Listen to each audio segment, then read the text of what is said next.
The rain fell softly over Ashgrove, Oregon, on the morning of March 13, 2009, painting the school windows with translucent streaks that shimmered like tears. Lana Coleman, 12 years old and slight for her age, stood at the edge of the gymnasium with her arms folded tightly around a sketchpad. While other students in Mrs. Frawley's homeroom bustled about, excited for gym class, Lana looked toward the clock with quiet impatience. Today was the day she would finally show Coach Mallory her new drawing. It was a detailed sketch of the school's old storage barn, what students teasingly called the dungeon. A relic of the original schoolhouse, the brick shed sat behind the main gym, perpetually locked and mostly forgotten, its windows boarded, its roof covered in moss. Yet for some reason, it had always fascinated Lana. Maybe it was the shape of it, or the way it seemed slightly too quiet in a school always buzzing. Or maybe it was just her artist's mind catching shadows others ignored. At 10:42 a.m., gym class began. Students shuffled across the slick blacktop into the side entrance of the gym. Coach Mallory, clipboard in hand, barked roll call like usual. Brian? Maria? Carson? Lana Coleman. Here, Lana said softly, raising a hand. Mallory checked her name without looking up. All right, dodgeball today. Let's make it brutal. Lana lingered behind as others filed to the locker room, eyes flicking toward the glass doors that opened to the back field. She held her sketchpad close, unsure if this was the right time. But then she saw it. A ball cart by the door was missing a few basketballs. Coach hated when things weren't where they should be. He mentioned last week that some damn sixth grader had been using the balls and leaving them in weird places. Lana thought, maybe if I bring one back from the barn, I can show him I'm helpful. Maybe he'll actually look at my drawing. She didn't tell anyone she was going. She simply slipped her sketchpad into her backpack, tugged on her hood, and stepped outside into the drizzle. The wind bit her cheeks as she walked around the gym's brick wall.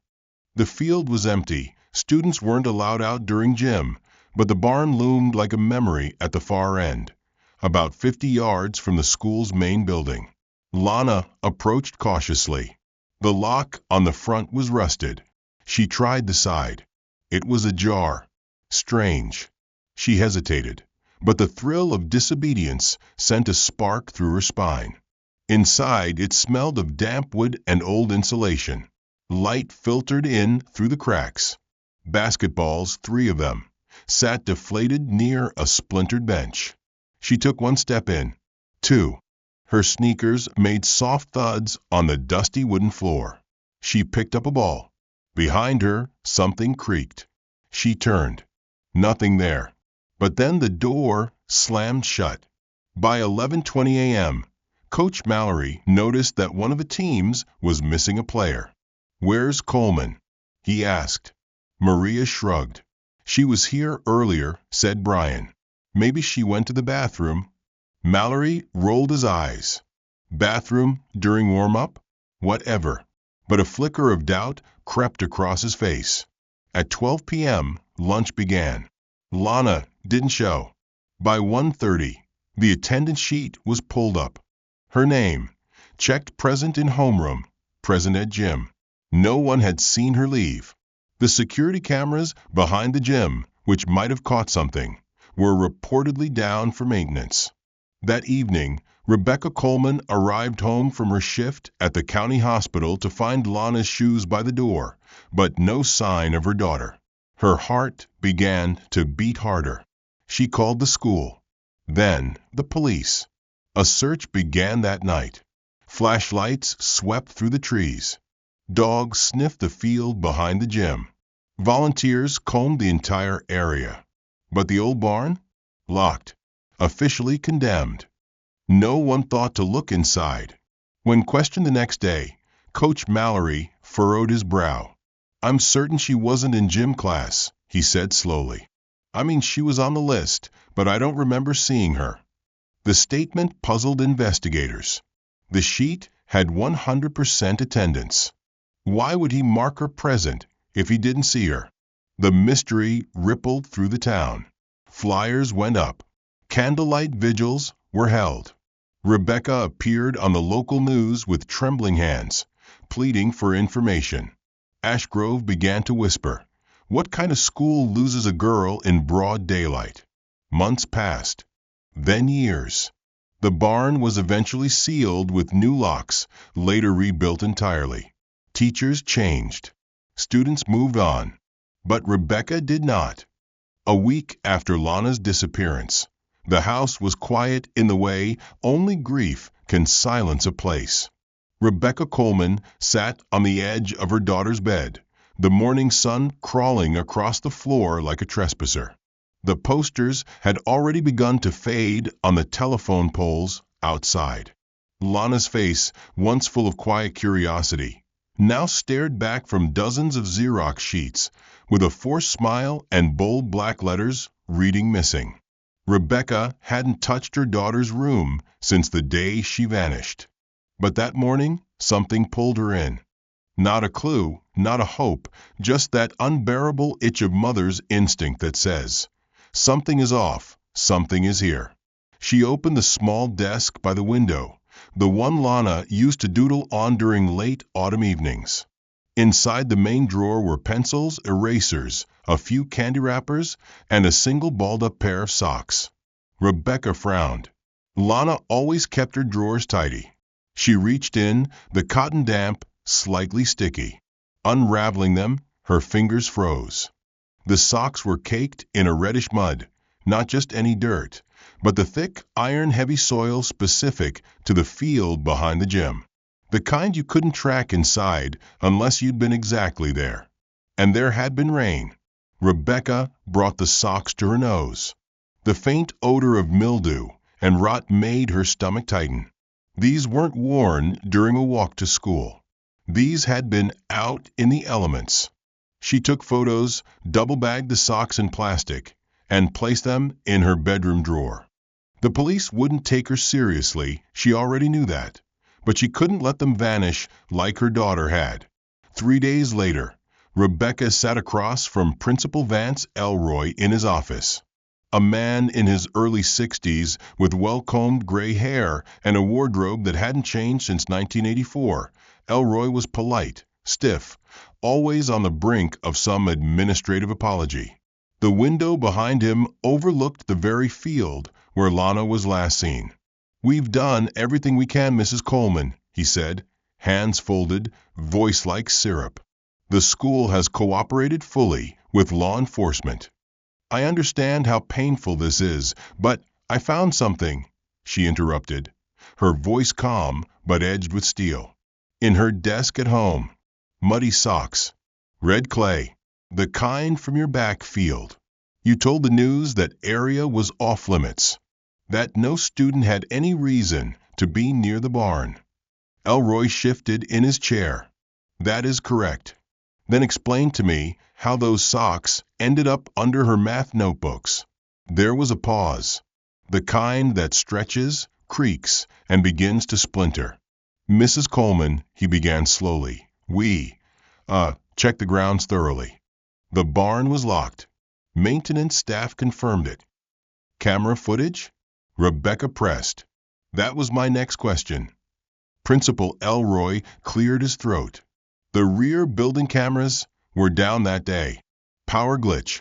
It affected multiple systems. The tech supervisor filed a report." Rebecca's eyes narrowed. "How long was the system down?" "Approximately 45 minutes, starting at 10:40 a.m. That's exactly when she vanished." Elroy's lips twitched. "Yes. Unfortunate coincidence." That phrase, "unfortunate coincidence," echoed in Rebecca's ears for days afterward. She requested a copy of the maintenance report, only to be told it was not available to the public. She demanded the school board reopen the internal inquiry, and they replied with sympathy-laced silence. A quiet wall had formed, paper-thin, but steel-backed. It was like everyone had collectively agreed this case was going cold. There was no body, no suspect, no sound. But Rebecca couldn't unsee the socks. Nor could she forget the slightly delayed answer when she asked about the cameras. There was something oily in the way Elroy avoided eye contact. She'd worked with patients who had lies caught in their throats like pills. He had that look, that pause. In desperation, she visited the maintenance building behind the cafeteria one rainy Tuesday. She knocked. No one answered. Through a side window, she saw an old man in a janitor's uniform watching a small TV, cigarette between two stained fingers. She rapped harder. He opened the door an inch. "You with admin?" "I'm Lana's mother," she said. The man stared at her for a second longer than comfort allowed. "I need to ask about the power outage." "The cameras that day." He muttered, "You should leave." "Please," she said, her voice breaking. "Just tell me if someone turned them off on purpose." He sighed, glancing over his shoulder before stepping outside, pulling the door shut behind him. "They told me it was a fuse issue." But it wasn't the fuse. The breaker was flipped. Manually. Yup. Someone went into the sub-panel and shut it off. That don't happen by accident. "Did you tell anyone?" "Told Mr. Elroy. He said he'd handle it."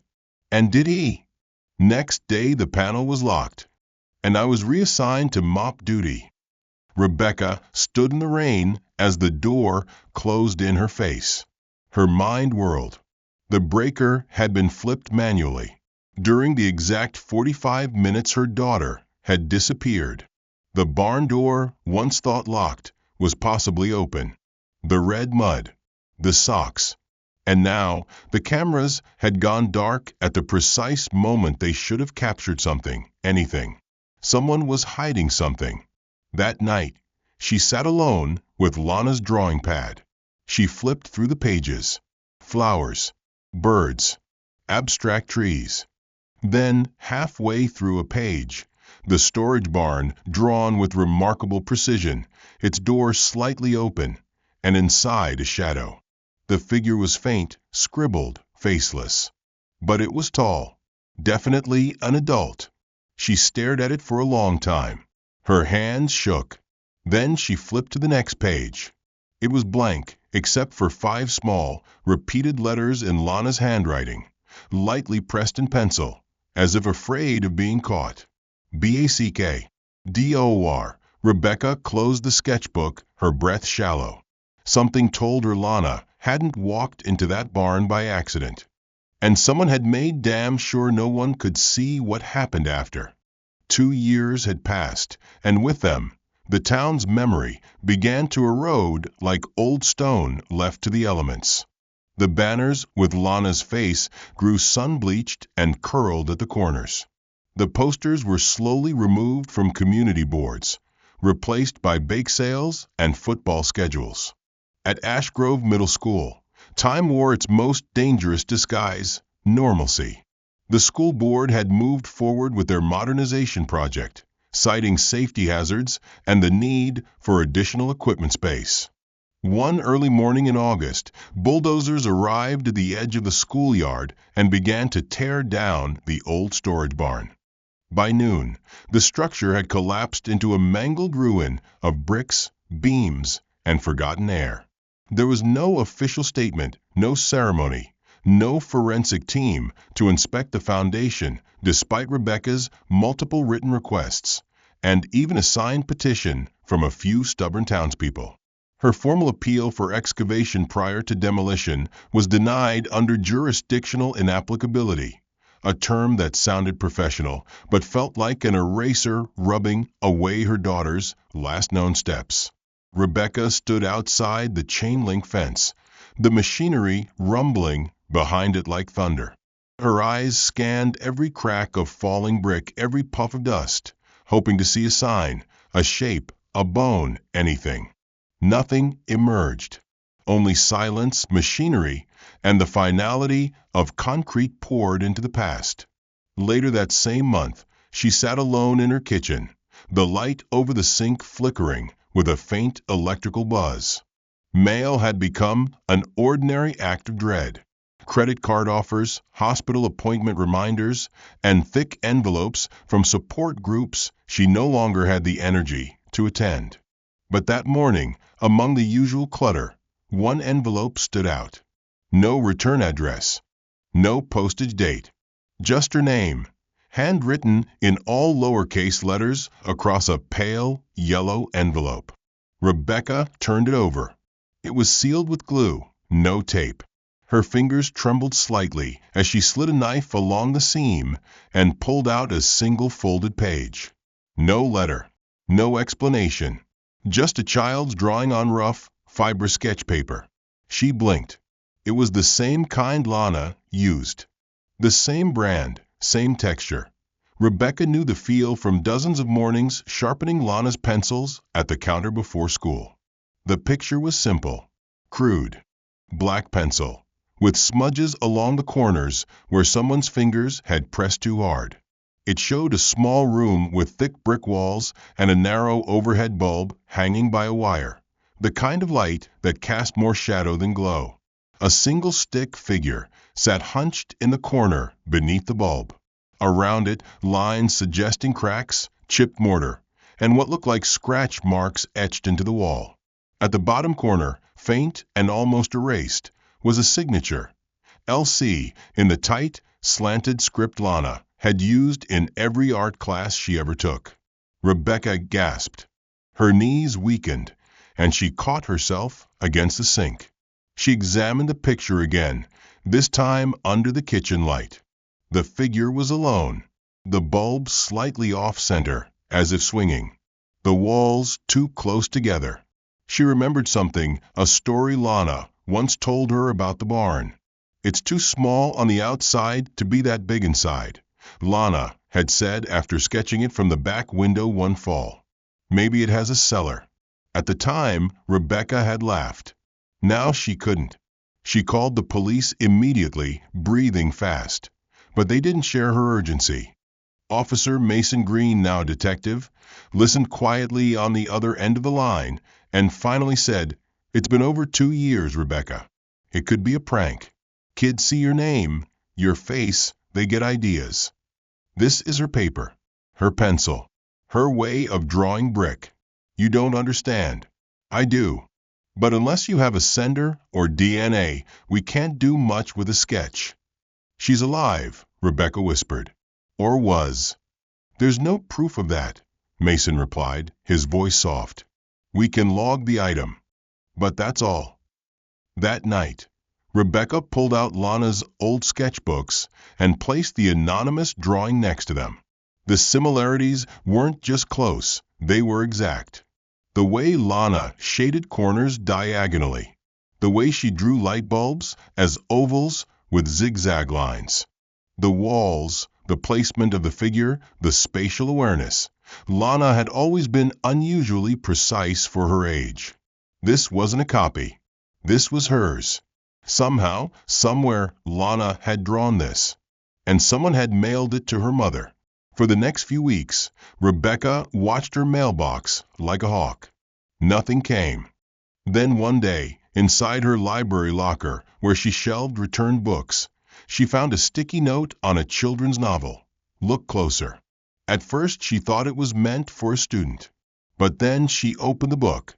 Inside, stuck between pages 112 and 113, was a Polaroid. Black and white. Fuzzy. A brick wall. In the middle, a barely visible handprint. It was pressed into what looked like chalk or white dust. The fingers were small, child-sized. Rebecca showed it to the police. They dismissed it as unverifiable. "This could have been taken anywhere," Mason said, turning the photo under the fluorescent light.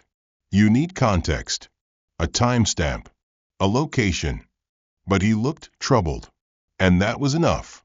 Enough to keep her digging. Enough to keep her standing by the mailbox at 7 a.m. and watching the cafeteria staff move supplies in and out of the new warehouse, built directly over the spot where the old barn stood. A gleaming metal structure now stood where brick once fell. And inside that building was something no one wanted unearthed. Rebecca knew it in her bones. She began to notice things. The new custodian avoided eye contact with her in the hallway. A counselor who once told her to stay strong now crossed the street to avoid conversation. Even parents she once leaned on during bake sales gave her that look, half pity, half discomfort, as if she were a crack in the floor they might fall into. The town had moved on. She hadn't. She couldn't. One night, she opened her front door to find another envelope. No stamp. No writing. Just the same paper. Inside this one, a drawing. Again by pencil. The same hand. This time, it showed the new warehouse from the outside. But something was wrong. It wasn't drawn as it was now, clean and industrial. The walls were scuffed. The door was bolted from the outside. A small dark window glowed faintly yellow. And at the edge of the paper, nearly blending into the shading, were 3 words. I never left. Rebecca stared at the words, her hands numb.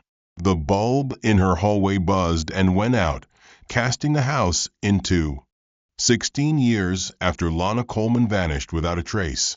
Ashgrove Middle School stood taller than ever, its newly expanded wings and pristine sports fields giving no hint of the chilling shadow that once loomed behind its brick facade.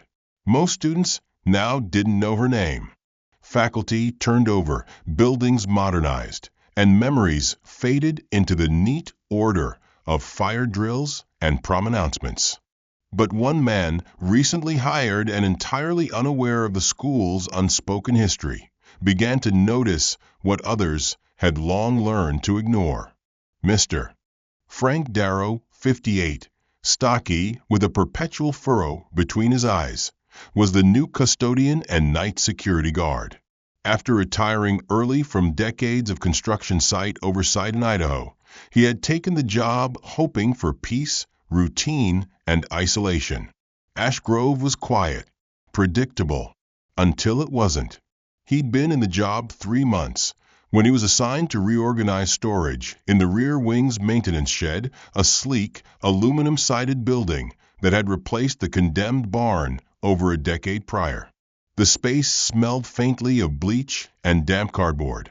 One afternoon in early October, while dragging a heavy shelf away from the back wall, Frank noticed something peculiar.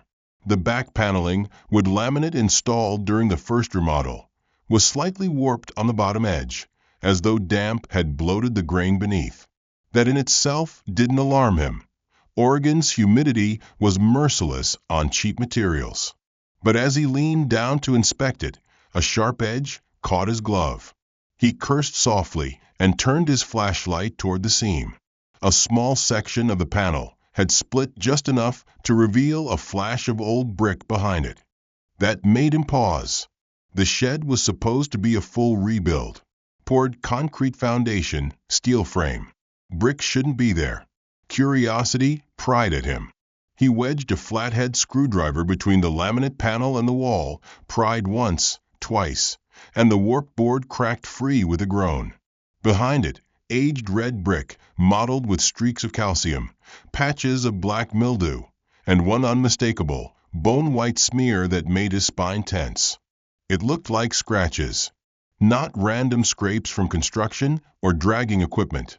These were clustered vertical, overlapping in small sets of 4 and 5. Like fingers. Human fingers. Frank stepped back. He turned off his flashlight, then turned it on again. The shadows didn't change. The marks were real. He ran a hand over the brick. The indentations were shallow but deliberate. He imagined something trapped behind this wall, clawing forward, desperate. He didn't believe in ghosts. But his gut didn't lie. Something was very wrong. Instead of reporting the finding, he came back that night. Alone. After the last of the faculty left, he returned to the shed with a crowbar, flashlight, and work gloves. He unscrewed the entire panel of wood until a 5-foot section of brick was exposed. The scratches were more visible now, some fainter, some deep. He leaned in, placing a hand against the wall, half expecting the bricks to groan or give. But they stayed silent, cold. Then his light caught something wedged between two bricks near the base, half hidden in a hairline gap. Fabric, pale, torn, and wet with what smelled like mildew and something older, metallic, like rust or blood. He tugged it gently. It came free with a sickening tear. It was a handkerchief, or what was left of one. Frayed edges, discolored patches, and in one corner, the faint embroidery of two cursive letters. L.C. Frank's breath caught in his throat. He didn't know why that mattered yet, but it did. He examined the fabric under better light, aged cotton, the embroidery done in blue thread, small and neat. It had the feel of something personal, something old. The smell clung to it, sour and fetid. He wrapped it in a Ziploc bag and placed it in his locker for safekeeping. Over the next several days, Frank became increasingly uneasy. The scratch marks haunted him, not just in shape, but in intention. They weren't random. He found himself sketching them absent-mindedly on the margins of paperwork, for long drags, then a space. Sometimes 5. Always vertical. Always desperate. He tried to dismiss it, kids vandalizing old bricks before the remodel. But the depth of the gouges, their clustering, the handkerchief, it didn't fit. Late one evening, he asked the night monitor about the storage unit's history. "You mean the new shed?" the man said. "That place?" "Nothing to tell. Built over the old barn that got torn down in, 2011. "Why'd they tear it down?" Frank asked. The monitor shrugged. "Old. Unsafe. Place creeped people out. Heard some girl went missing back in the day." "Missing?" The man nodded. "Yup. Years ago. Never found. Name was L something. Real sad story. School doesn't talk about it much. Bad press." Frank didn't sleep that night. Instead, he stayed up researching. He typed in the school's name, "Missing Student, Ashgrove." And there it was. A face. Pale, brown-eyed, soft-featured, surrounded by the word "missing" in thick black font. Lana Coleman, age 12. Disappeared in 2009. Last seen during gym class. A list of unconfirmed leads filled the rest of the page. Frank stared at her photo, then at the handkerchief sealed in his locker. "SC." He had to tell someone, but not the administration, not yet. He remembered what the monitor said. The school didn't want the story reopened. Too much attention. Too much noise. Frank had been around long enough to know when people wanted something buried. The next day, he walked to the local library under the pretense of returning a book, but he had another mission. He asked the woman at the desk, middle-aged, sharp eyes, if she remembered the Coleman case. "I do," she said without hesitation. "I worked here when the flyers went up. I'm Rebecca." Frank's breath hitched. This was her, Lana's mother, still here. He hesitated, then pulled the bagged handkerchief from his coat. "I think you need to see this," he said. The air inside the Ashgrove Public Library felt colder than it should have been that Thursday morning when Frank Darrow placed the sealed handkerchief in Rebecca Coleman's hands. She didn't say a word for a long moment. She only stared, her eyes darting between the faded initials, the torn edges, and the clouded Ziploc now slightly fogged from the warmth of her palm. "Where did you find this?" she finally asked, her voice low, like something sacred was being disturbed. Frank hesitated, but then recounted everything: the paneling, the brick wall, the scratch marks, the mildew, the smell. He told her about the laminated boards that never should have been installed over brick, and how the depth of those marks didn't match teenage vandalism. Rebecca didn't cry. She simply stared through him, through the wall behind him, through time itself. When he mentioned the initials, she only whispered. She stitched those herself. The first week she learned how. That same afternoon, Rebecca made a phone call she hadn't made in over a decade. Julia Morse had been Lana's closest friend in 7th grade. Now, she was a freelance reporter based out of Portland, known for digging up forgotten stories and uncomfortable truths. When Rebecca told her what Frank had found, Julia didn't hesitate. She drove down that night. Over greasy diner coffee and fading sunlight, the two women sat in a booth near the window, going over every memory that hadn't been completely dissolved by grief or time. Julia, now in her late 20s, wore her curiosity like armor. But beneath it, Rebecca could still see the sensitive, wide-eyed girl who used to trade glitter pens with her daughter. "I haven't thought about him in years," Julia said, stirring sugar into her cup. "But you're right, there was something off about Principal Elroy even back then." "What do you mean?" Rebecca asked. Julia hesitated, choosing her words. "He was too familiar, too involved. Lana once told me he grabbed her by the arm outside the art room and said, 'Keep skipping class and I'll put you in the dark room.' I thought he meant detention or something. But she said no, it was literal. 'The dark room behind the gym,' she said. 'He said nobody would hear me in there.'" Rebecca's face paled. "You never told anyone?" "We were 12, Julia said. We didn't even really understand what that meant. And a week later she was gone." That sentence lingered like a fog neither of them could shake. Rebecca leaned back, her hands gripping the coffee mug like a lifeline. "Do you think she meant the old barn?" "I don't know," Julia replied, her voice softer now. "But that building always freaked us out, and Lana was terrified of it." They sat in silence. Outside, the wind picked up. Julia tapped her fingers against the table. "There's something else." She pulled a folded notebook from her coat and flipped to a bookmark page. "I interviewed a few retired staff years ago for a piece I never published. One of them was James Rudder, former maintenance worker. He was there the year Lana disappeared. I remember something strange he said." She read aloud. "I saw Principal Elroy hauling a big duffel bag out of the barn the day that girl vanished. Real early, way before classes started. Thought it was odd, but he said it was damaged equipment. Told me to mind my business." Rebecca blinked. "He never mentioned that to police." "It wasn't in any statement," Julia said. "I checked. His timeline was airtight. Claimed he didn't arrive at school until after first period. But Rudder swore he saw him before 7 a.m., dragging something heavy toward his car." "You still have Rudder's contact?" "I might. I'll try to find him." They parted ways that evening with a plan, but also with a growing dread.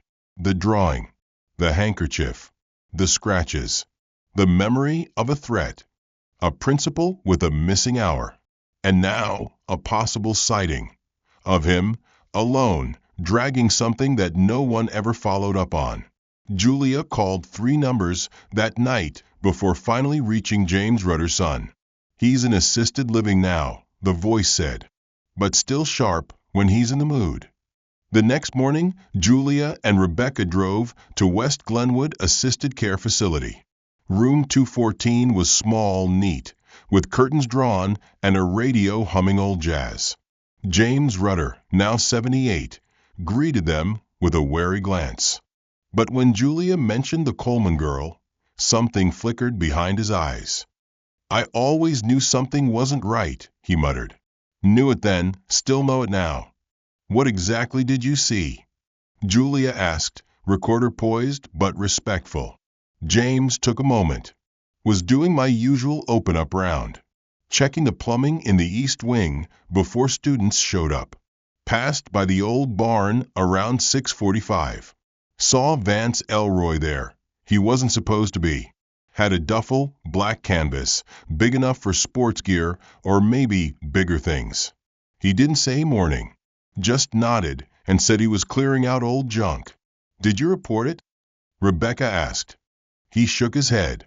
Didn't feel right, but also didn't feel safe. Man like him, everyone listened to him, even the cops. Did you see what he put in his car? No, but the bag was sagging in the middle, real heavy, and he moved fast, like he wanted to be gone before anyone else arrived. Do you think he could have put a person in there? James didn't answer. He just stared at the radio like it had betrayed him.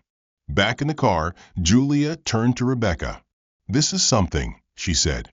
"But it's not enough." "We need more," Rebecca agreed. "More people who remember. More cracks in his story." "Or one good break," Julia said. "One solid thread to pull." It took Frank Darrow less than 3 days after showing Rebecca the handkerchief to realize he'd made a critical miscalculation. He had trusted that the truth would be enough. After all, he had nothing to hide. He'd found the handkerchief, reported it through the proper internal channel at Ashgrove Middle School's administrative office, and then followed up with a formal incident report that included photographs of the scratches on the wall and his full account of the discovery. He had done everything by the book. But within 48 hours of filing the report, he was escorted off school property by the vice principal and 2 security officers. No warning, no hearing, no explanation beyond a single printed letter, effective immediately. "Mr. Darrow is relieved of duty pending review. Cause cited: unauthorized disruption of school infrastructure and creating psychological distress among staff and students." Frank had never spoken to a single student about what he found. But that didn't matter. His key card was deactivated. His locker was emptied without him. His access to district email cut. At home, Frank sat in his dim kitchen, the scent of coffee long gone cold lingering near the sink.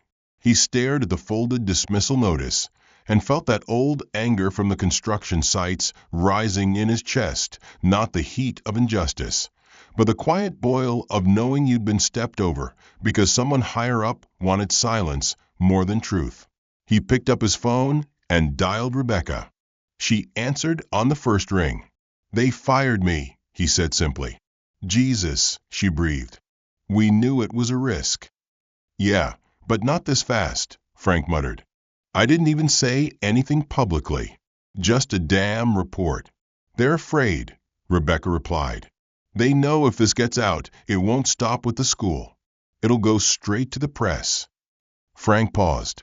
"Speaking of press, how's Julia doing with the DNA?" Rebecca didn't respond right away. Then, quietly, she said, "It's her." "What?" "The test came back this morning." Julia pulled a few strings. "The lab compared the partial DNA on the handkerchief to my daughter's hairbrush we kept in storage. It matches. 99.9% certainty. That cloth was Lana's." Frank leaned back in his chair, stunned. "You've got the proof. That's everything." "Not to Mason Green." "You told the sheriff?" "Of course I did," Rebecca said, her voice tightening. "I gave him the report, the lab results, the timeline. You know what he said?" Frank didn't answer. He didn't need to. "He said it's inadmissible," Rebecca spat. "Chain of custody compromised. The cloth was touched by you, then by me, then by a private lab. No warrant. No official oversight. He said it wouldn't hold up in court and refused to reopen the case." Frank swore under his breath. "So they're just going to pretend none of this happened." "They already are," she said. "They're acting like the last 16 years don't matter. Like Lana never existed." "We need to go public," Frank said. "Julia's a reporter. Let her publish it." "She wants to," Rebecca said, "but she's hitting walls too. Her editor says the school district has threatened legal action. Defamation. She needs corroboration from law enforcement or a whistleblower inside the school." "I was inside the school," Frank said. "And they fired me for doing the right thing. What more do they need?" The next morning, Frank received an envelope taped to the windshield of his truck. No return address. Inside, a copy of his own report, marked in red ink, with the words "unauthorized investigation violation of contractual policy" stamped across the top. Below that, a paragraph citing his breach of internal confidentiality agreements and warning that any further dissemination of misinformation would result in legal repercussions. There was no signature, no date, but someone had made it clear: speak again, and it'll cost more than your job. Meanwhile, Julia pushed back. She contacted 2 national podcasts, 3 local papers, and a regional investigative news program. Each time, she got some version of the same reply: it's not solid enough. One station agreed to review the case until a senior producer abruptly pulled the segment. "We received a call from the district's legal team," they told her. "This is radioactive." Rebecca visited Sheriff Mason Green in person. She brought the cloth, the DNA report, even a statement from James Rutter swearing under oath that he'd seen Principal Elroy outside the barn with a duffel bag the morning Lana disappeared. Green didn't even let her finish. "I sympathize, Rebecca," he said, "but sympathy isn't evidence. And if you keep pressing unofficial channels, I'll have no choice but to issue a cease and desist. I know this is hard, but the law is the law." "You're protecting him," she said. Green looked her dead in the eye. "I'm protecting this town. We can't afford to relive the trauma of that case without real court-admissible proof." Outside the station, Rebecca stood motionless for several minutes before returning to her car. In her hands, she held what should have been the breakthrough, the cloth her daughter had once held, scratched, maybe clutched while she begged for help. But in the eyes of the law, it was just contaminated evidence. She looked down at the cloth one more time, and for a moment, she thought she saw a fingerprint, tiny, smeared, half erased. She blinked, and it was gone. Rebecca had never been the kind of woman to let silence win. After Sheriff Mason Green dismissed the DNA report, and after Frank was cast out of his job for doing what no one else had the courage to, something in her changed, not a spark, not a flare, but a slow, unrelenting burn that began to consume everything passive left inside her. For 16 years, she had waited, hoped, pleaded, and believed in the goodness of systems. That faith died the moment she saw the words "inadmissible" stamped across her daughter's truth. And so she turned to what was left: action. The warehouse behind Ashgrove Middle School, the sleek new facility sitting on top of what used to be the barn, had always been off-limits, a fortress of boxes and athletic gear, but it was the ground beneath it that interested her. If no one would dig for her daughter, she would dig herself. Literally. Through an old contact from her days as a hospital administrator, Rebecca was able to quietly hire a private thermal imaging team under the guise of assessing subsurface water retention for an insurance dispute. She paid them in cash. No names, no addresses. They arrived at night in an unmarked van, a crew of 2 men who asked no questions and didn't seem to care about the truth as long as the check cleared. The scan took 3 hours. By the end of it, the lead technician, a man named Grant who smelled like motor oil and wore mismatched socks, pointed to a display on his tablet. "This right here," he said, tapping a glowing patch about 4 feet wide near the northeast corner of the warehouse. "This anomaly? That's not natural soil compaction. And it's not pipework either. You've got a cavity, maybe 3, 4 feet deep. Not wide, but definitely hollow." "Could it be a crawl space?" she asked. "Could be," he replied. "Or a pit. Could even be an old root cellar or storm drain that got capped. But it's definitely not uniform with the rest of the foundation." Rebecca stared at the heat map for a long time after they left. That night, she loaded her trunk with a shovel, a trowel, a headlamp, gloves, and a change of clothes. The school's fence was still chain link. The cameras were motion-based. She wore black from neck to boot, her long gray hair tucked under a cap. At 2:14 a.m., she climbed the back fence, cut through the maintenance lot, and approached the side of the warehouse. The soil around the northeast corner was packed, but loose enough with recent rain. She marked the scan's coordinates on her phone and began to dig. The sound was soft, rhythmic, metal against dirt, breath against silence, the whisper of wind weaving through steel walls. She dug for 43 minutes before the shovel hit something hard. She paused, heart pounding, and used the trowel to clear the edges. It was metallic, corroded, rectangular, about the size of a lunchbox. A rusted hinge crumbled as she brushed it clean. It was a box, a tin one. She pulled it gently from the earth, her gloves soaked and her arms trembling. The lid was bent but not sealed. She opened it. Inside, paper, mold-stained, water-warped, the corners disintegrating at a touch. She pulled the top sheet out slowly, then another. There were 4 in total. Each page was a different level of decay, as if time had pressed on them like a weight. But the words, some of them, remained. In faded pencil, cramped and childish. A diary. Lana's diary. Rebecca held her breath and began to read. Day 1. I'm scared. It's dark, but I hear people sometimes. I think I'm under something. Day 2. There's a light sometimes. A bulb. But it only stays on for a little bit. Then it buzzes and dies. It smells like wet socks. Day 3. I heard the door open. Someone came down the stairs. I didn't say anything. I was too scared. I think it was the man from school. Rebecca's fingers shook. She turned to the last page. It was barely legible, smudged. The pencil had run, possibly from tears or water damage. But one sentence had survived, etched faintly in trembling letters. Mommy, I can hear someone walking up there. Please, if you find this. I'm still here. Her vision blurred. The words swam. Her knees buckled, and she sat back on the damp soil, the tin box in her lap, the scent of rust and earth rising around her. Somewhere in the distance, a dog barked. A car passed. Life continued. But under the warehouse floor of Ashgrove Middle School, a forgotten space had just spoken.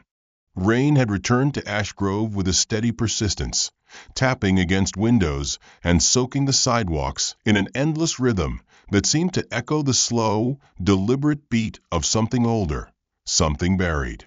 At Ashgrove Middle School, a new semester meant new faces, and one of them belonged to Amber Riley, a quiet 8th grader with oversized headphones and an even bigger silence about why she and her mother had relocated from Arizona so suddenly.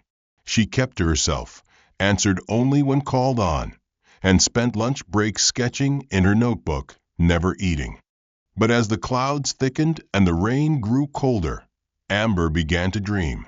It started as muffled sounds, soft thuds, almost like knocking, always in a pattern of 4 or 5, always slow, deliberate. Then came the voice, a girl's, close to her age, whispering from behind something, calling a name Amber didn't recognize at first. Rebecca, the voice said, drawn out longing, threaded with something too heavy to be just a dream. It came every time the rain did, always at 2:14 a.m., waking Amber with a cold sweat and the sound still echoing in her ears. She told her mother once, but Mrs. Riley blamed it on stress. You're just adjusting, honey, she said while folding laundry. New school, new place, it messes with your head. Amber nodded, but didn't agree. The dreams weren't hers. She could feel it. Someone else was sending them. On a gray Thursday morning, the guidance counselor, Ms. Everett, organized a new student orientation tour for late arrivals like Amber. With 2 other students and a board assistant principal, they were taken around campus, ending at the warehouse.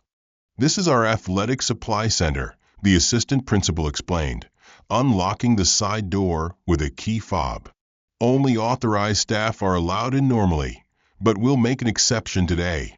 The air inside the warehouse was cooler than outside, still with the faint scent of paint, dust, and something older underneath, a kind of musty residue that clung just beneath awareness. Amber lingered at the back of the group as they moved past metal shelves and tall storage racks. Her eyes were drawn immediately to the northeast wall. The bricks. Not the front-facing ones painted white, but the older ones behind the shelves, darker and slightly warped, like they didn't belong in the structure around them. She didn't know why, but her chest tightened. A hum began in her ears, and the warehouse dimmed slightly as her vision tunneled. The voice returned, not in her ears, but in her mind, clearer now. "Rebecca, help me." Amber walked toward the wall as if pulled. She reached out slowly, her fingers trembling as they brushed against the cold brick. The second her skin made contact, her knees buckled. She collapsed, body limp, mouth open. The assistant principal shouted, the student screamed, but before Amber hit the ground, she whispered, "I didn't mean to hide. I just wanted to get out." She was unconscious for 3 minutes. Paramedics were called, and she was rushed to the local hospital. But by the time they hooked up the monitors, Amber had already woken, confused and dazed, but physically unharmed. The doctors found nothing wrong. No seizure, no blood pressure abnormality, no indication of trauma. When asked what she remembered, she only said, "There was a girl behind the wall. She knew my name." Word spread fast. Whispers slithered through hallways. Rebecca, now known among students as that lady with the flyers, heard about the incident from a janitor who had been sweeping outside the warehouse that morning. By the afternoon, she was at the hospital asking to see Amber. At first, the nurses declined, but Mrs. Riley, exhausted and unsure of anything anymore, agreed to speak with Rebecca in private. "She's not like this," Mrs. Riley said, voice shaking. "She doesn't get sick. She's grounded. She doesn't make up stories." Rebecca only nodded. "May I speak with her?" "Just a few minutes." Amber was sitting upright in bed, still pale, a Band-Aid on her wrist from the floor. When Rebecca entered, Amber looked up slowly, her eyes glassy and distant. "You're Rebecca," she said. "Yes," Rebecca replied, her throat dry. "How did you know?" Amber didn't answer. She just pointed to the corner of the room where her sketchbook lay closed. Rebecca picked it up, flipped through it, and froze. The drawing was nearly identical to the one Lana had sent all those years ago. Brick walls, a light bulb, a hunched figure. But this one had something new. A hand pressed against the brick from the inside, fingers slightly spread, reaching out. And next to the figure, scrawled on the ground, were the letters L.C. Rebecca sat beside Amber and took her hand gently. "Did she speak to you?" "Only in the rain," Amber said. "She says she's still there. She says the floor is cold, that people walk over her. She said you tried to find her." Rebecca's eyes burned, but she held back the tears. "Did she say where?" "She didn't need to," Amber replied, her voice flat. "I saw it." Amber Riley's sketch and trance-like collapse sent ripples far beyond Ashgrove's quiet schoolyard, and while most dismissed it as coincidence or the vivid imaginings of a stressed new student, for Julia Morse, it was gasoline poured directly into the fire she had been quietly stoking for months. The evidence was growing: drawings, recovered objects, a diary in a rusted tin box, a teenage girl's voice speaking from beyond memory, and yet everything remained circumstantial. But in journalism, sometimes all you needed was one crack in the dam, one overlooked detail, and the flood of truth would follow. Julia knew that if she was going to break the silence and expose what Ashgrove had buried, it had to begin with the man at the center of it all, Vance Elroy. She started digging into Elroy's past the way reporters do when they sense rot beneath polished credentials. His tenure at Ashgrove had officially begun in 2006, 3 years before Lana's disappearance. But before that, he had worked at a private charter school outside Eugene. Records were clean, too clean. She called the school, posed as a researcher for an education grant program and spoke with a secretary who hesitated only slightly when she asked for Elroy's employment verification. "He was here for 6 years," the woman said. "Left voluntarily. Was there any incident?" "I'm sorry, I can't comment on personnel matters." That's when Julia knew there was something. She reached out to a former staff member she tracked down through an old teacher's Facebook group. After a few exchanged messages and a lengthy phone call, the story began to surface. There was a rumor, the woman said. Not officially documented, but whispered. One of the girls said he cornered her in the darkroom after art club. Made her sit on his lap. She told her counselor, but the school settled with the parents quietly. Elroy left within weeks. Julia's stomach twisted. No report filed with the district? Not that I know of. Private school. They handle things internally. Julia began contacting public records offices, requesting documents, even if redacted. Most of what she received were bland confirmations of employment and resignation letters, filled with vague language about professional transitions. But then, buried in an old personnel log from 2005, she found a single entry. Administrative concern classroom protocol violation, resolved internally subject resigned under advisement. No details. No names. But it was enough. She photographed it, filed it, backed it up 6 times, and kept going.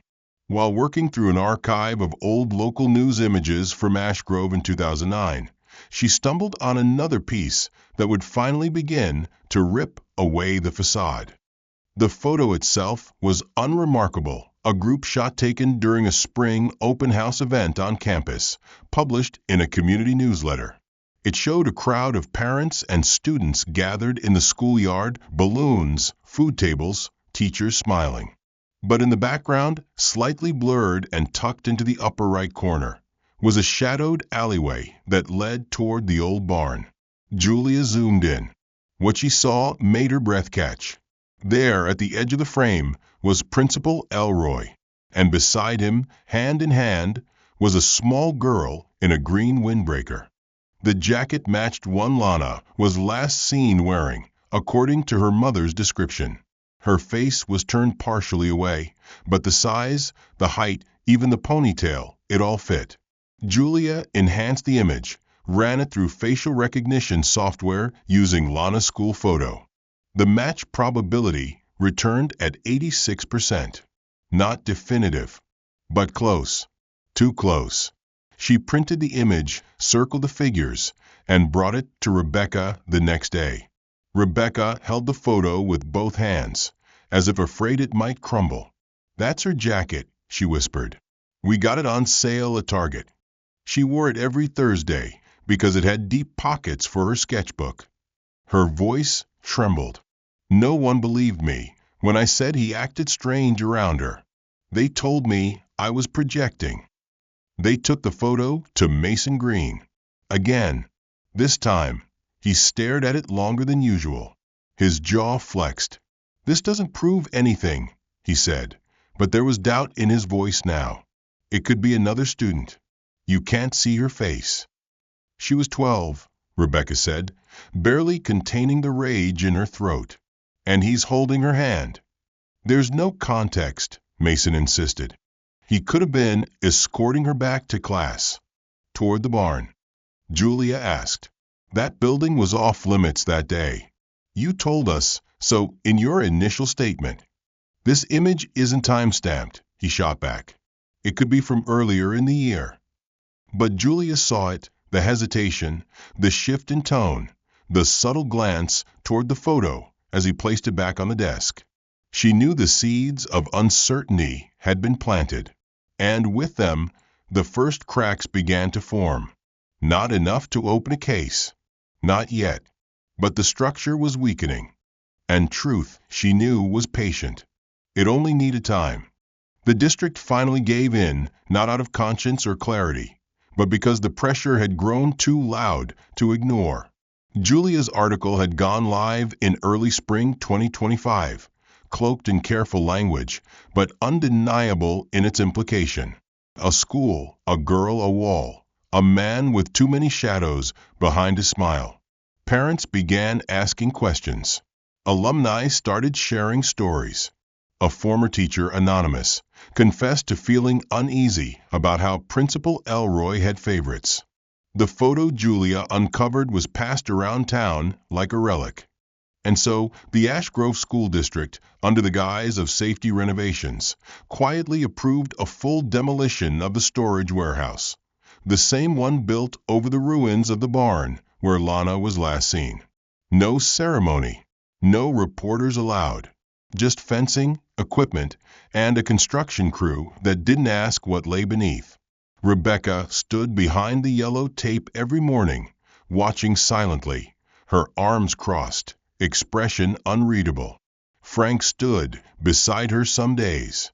Amber did too, on the last day of the teardown, clutching her sketchbook like a shield. For over a week, the machines clawed through the concrete and steel, revealing layers of buried brick, rotten wood, and sodden earth. Each time a chunk of foundation gave way, Rebecca's heart beat louder, expecting something to rise, a bone, a shoe, a shred of clothing, but nothing ever did. Until the final day, when one of the workers paused, climbed out of the dirt with something cupped in both hands, and called the foreman over. Julia was the first to approach. "May I?" she asked. The foreman, spooked by the intensity in her voice, said nothing, just nodded. What he held was a thin silver chain, caked in grime and half-tangled around a small pendant. The heart-shaped locket was tarnished beyond polish, its clasp rusted shut. But even through the corrosion, the engraving was still there, barely legible, faded by time and soil, but enough to be read under direct light. LC. The initials brought Rebecca to her knees. The necklace had been a gift from her mother to Lana on her 10th birthday. She remembered how Lana used to tug at it when nervous, how it used to glint just under her school collar, how she once cried for an hour when she thought she'd lost it in the garden. It hadn't been listed among her belongings when she disappeared. No one had found it in her room. No one knew it was missing. Until now. The locket was turned over to police, who performed a preliminary test on the remaining trace materials. No blood. No DNA. Just rust, time, and silence. Mason Green, now visibly older, thinner around the eyes, released a short statement to the press. At this time, there is no physical evidence suggesting the remains of Lana Coleman are or were present beneath the warehouse foundation. While the recovered item bears initials matching the victim, this alone cannot substantiate any further conclusion. The case was not reopened. No charges were filed. Principal Elroy, now retired and living 2 states away, declined to comment.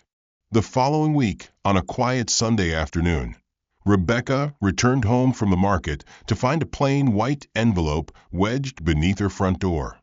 No postage. No handwriting. Inside, a single printed note, typed in an anonymous sans serif font on clean paper. It read, "I was there, but I'm not anymore. Don't let them forget. Don't let them do it to anyone else." Rebecca read it 3 times. Her hands trembled less with each pass. There was no signature, no date, but the timing was not coincidence. The demolition had ended 4 days earlier. She looked around the porch. No car, no footsteps in the dirt, just the note, the silence, and the wind that carried the weight of 16 years. She placed the letter beside Lana's last sketch, the one she had drawn the week before she vanished. The image was of a windowless room with thick walls and a single dangling bulb.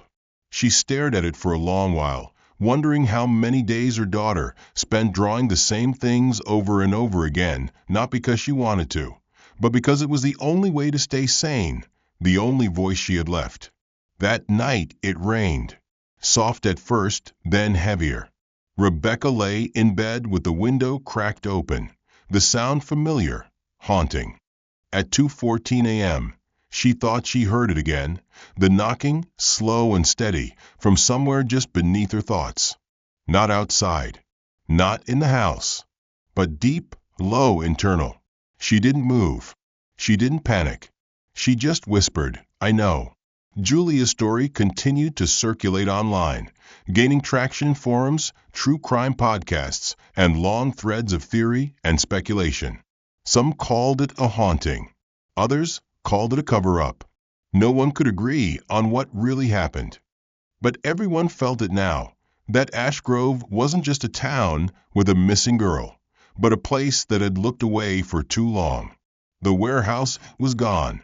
The locket was in evidence storage. The scratches on the wall had been sanded down and repainted. But the truth lingered.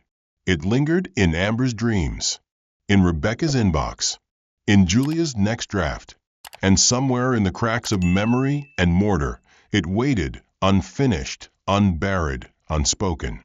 If this story gripped you the way it did us, don't forget to like and subscribe so you won't miss the next mystery we uncover. We want to know, what do you think actually happened to Lana? And where are you watching from? Drop your theories and your location in the comments. Your voice might just help piece together the next twist.